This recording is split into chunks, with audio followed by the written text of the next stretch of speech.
क्या मैका सिर्फ माँ बाप से होता है? मैके में भाई भाभी भी होते हैं। जहाँ पर भाभी नंद को अपनी बहन की तरह समझे, वहाँ पर मैका भाभी से भी होता है और पहले की तरह वो अपने मैके भी आ सकती है।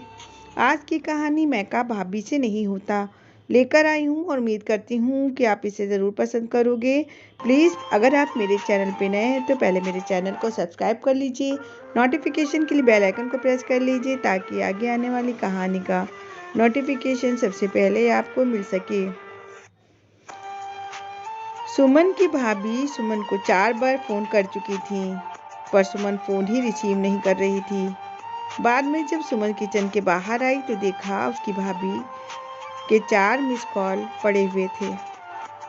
ये देखकर वो बहुत ही घबरा गई, क्योंकि उसकी भाभी को तो पता था कि अगर सुमन 2 बार में फ़ोन नहीं उठाती तो इसका मतलब है कि वो अपने घर के कामों में बिजी है और या फिर फ़ोन उससे पहुंच से दूर है।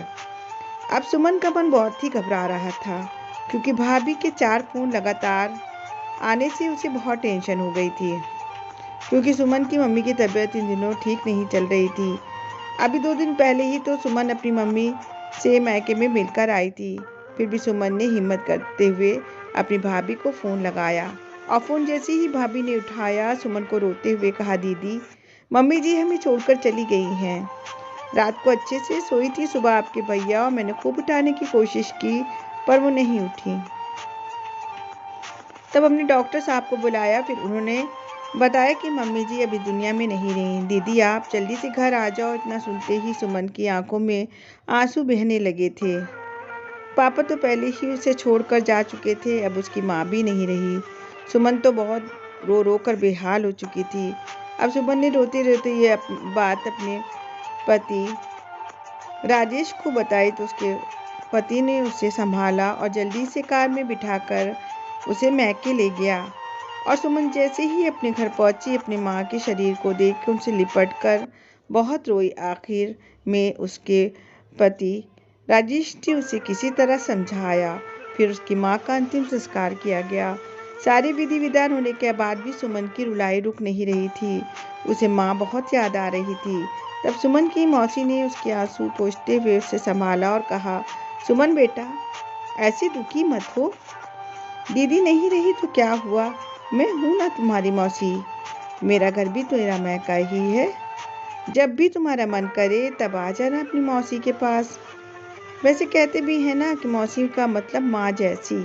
बेटी मैं तेरा दर्द समझ सकती हूँ, क्योंकि तेरे पापा तो पहले ही तुझे छोड़कर जा चुके हैं। आज दीदी भी चली गई ना, कि माँ के जाने के बाद तो लड़कियों का मायका वैसे ही छूट जाता है। ये भाभी तो बस दुनिया को दिखाने के लिए नाम का रिश्ता होता है, क्योंकि मायका तो सिर्फ माँ से ही होता है। सुमन भी मन मन सोचने लगी कि शायद मौसी जी ठीक ही कह रही हैं, और वो मौसी से लिपट कर जोर जोर से रोने लगी थी और कहने लगी, क्या मौसी मेरा भी मैका अब नहीं रहा। तभी सुमन की भाभी दूर बैठी दोनों की बातें सुन रही थी। पहले तो भाभी ने सुमन को चुप कराया, फिर उसे दिलासा दिया। फिर भाभी ने मौसी से कहा, मौसी जी आपने ऐसे कैसे कह दिया कि मैका केवल माँ से होता है। मैं मानती हूँ कि माँ का स्थान कोई नहीं ले सकता, लेकिन अभी दीदी के भैया भाभी जिंदा हैं और जब तक हम हैं दीदी का मैका हमेशा बना रहेगा। मैं पूरी कोशिश करूँगी कि दीदी को उसी तरह प्यार और सम्मान दूँ जैसे माँ जी दिया करती थी। दीदी जब चाहे यहाँ आ सकती है। ये घर कल भी उनका था, आज भी है और कल भी रहेगा। मौसी जी मैं भी एक बेटी हूँ, मेरा भी मैका है और मैं अच्छे से जानती हूँ कि हम बेटियों के लिए मैका क्या स्थान रखता है। मौसी जी आप दीदी को अपने घर ज़रूर बुलाइए, पर उन्हें अपने भैया और भाभी के प्यार से दूर मत करिए। तभी मौसी ने कहा, बहू आज के ज़माने में तेरी जैसी सोच रखने वाली भाभी बहुत कम मिलती है, मुझे माफ़ कर दो, मैंने सुमन को गलत राह दिखाई।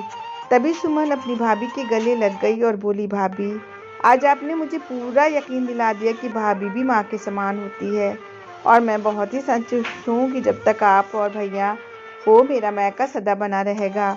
और किसी ने कहा है कि भाभी माँ के समान होती है, और आज आपने मुझे पूरा यकीन दिला दिया। गाइस, आपको हमारी कहानी अच्छी लगी हो तो प्लीज़ कमेंट करके ज़रूर बताएं।